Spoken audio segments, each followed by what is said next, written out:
আয়াত 17 أنزل من السماء ماء فسالت أودية بقدرها فاحتمل السيل زبدا رابيا ومما يوقدون عليه في النار ابتغاء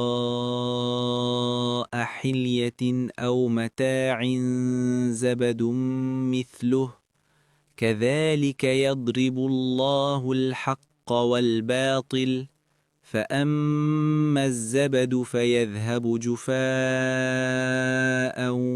وأما ما ينفع الناس فيمكث في الأرض كذلك يضرب الله الأمثال অনুবাদ তিনি আকাশ হতে বৃষ্টিপাত করেন, ফলে উপত্যকাসমূহ তাদের পরিমাণ অনুযায়ী প্লাবিত হয় এবং প্লাবন তার উপরের আবর্জনা বহন করে। এরূপে আবর্জনা উপরিভাগে আসে যখন অলঙ্কার বা তৈজসপত্র নির্মাণের উদ্দেশ্যে কিছু আগুনে উত্তপ্ত করা হয়। এভাবে আল্লাহ সত্য ও অসত্যের দৃষ্টান্ত দিয়ে থাকেন। যা আবর্জনা তা ফেলে দেয়া হয় এবং যা মানুষের উপকারে আসে তা জমিতেই থেকে যায়। এভাবে আল্লাহ উপমা দিয়ে থাকেন। তাফসির 1 নং ফুটনোটের বিবরণ, অর্থাৎ নির্ভেজাল ধাতু গুলিয়ে কাজে লাগানোর জন্য স্বর্ণকারের চুলা গরম করা হয়, কিন্তু যখনই এ কাজ করা হয় তখনই অবশ্যই ময়লা আবর্জনা উপরে ভেসে ওঠে এবং এমনভাবে তা ঘূর্ণিত হতে থাকে যাতে কিছুক্ষণ পর্যন্ত উপরিভাগে শুধু আবর্জনা রাশিই দৃষ্টিগোচর হতে থাকে। 2 নং ফুটনোটের বিবরণ, এ আয়াতে আল্লাহ তাআলা মূলত দুটি উদাহরণ পেশ করেছেন, একটি পানির, অপরটি আগুনের। এ দুটি উদাহরণে আল্লাহ তাআলা হক যে স্থায়ী এবং বাতিল যে ক্ষণস্থায়ী তা বুঝিয়ে দিয়েছেন। উদাহরণ দুটির মধ্যে প্রথমটি হল, আল্লাহ তাআলা যখন আকাশ হতে বৃষ্টিপাত করেন তখন উপত্যকাসমূহ তাদের নিজের পরিমাণ অনুযায়ী পানি ধারণ করে। যদি উপত্যকাটি বড় হয় তবে বেশি পানি ধারণ করে, আর যদি ছোট হয় তাহলে তার নিজের পরিমাণ অনুযায়ী পানি ধারণ করে। নবী সাল্লাল্লাহু আলাইহি ওয়াসাল্লামের উপর ওহির মাধ্যমে যে জ্ঞান নাজিল করা হয়েছিল, এ উপমায় তাকে বৃষ্টির সাথে তুলনা করা হয়েছে।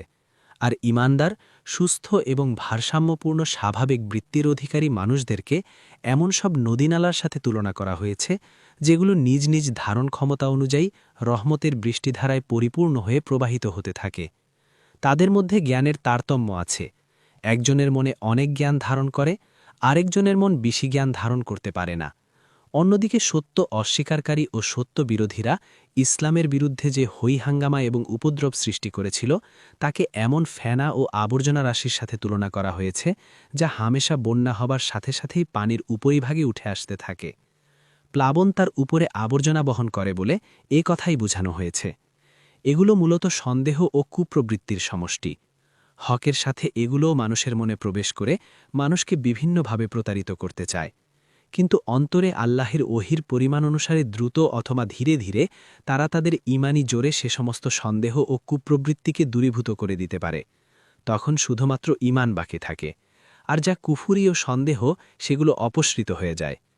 দ্বিতীয় উদাহরণটি হল আগুনে পুড়ে খাঁটি হওয়ার উদাহরণ।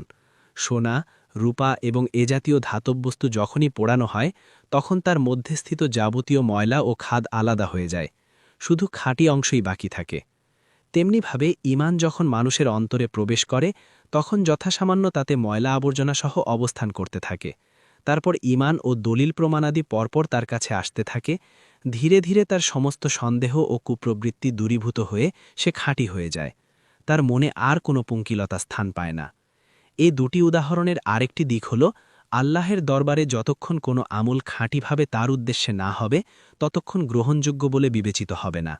যতক্ষণ সন্দেহ ও কুপ্রবৃত্তির তাড়না থাকবে ততক্ষণ তা দূর করার জন্য সচেষ্ট থাকতে হবে। ইবনে কাসির। অনুরূপ আরও দেখুন ইবনুল কাইয়িমের ইয়ালামুল মুওয়াক্কিঈন 1-117, ইগাসাতুল লাহফান 1-21 এবং আল আমসাল ফিল কুরআন 11।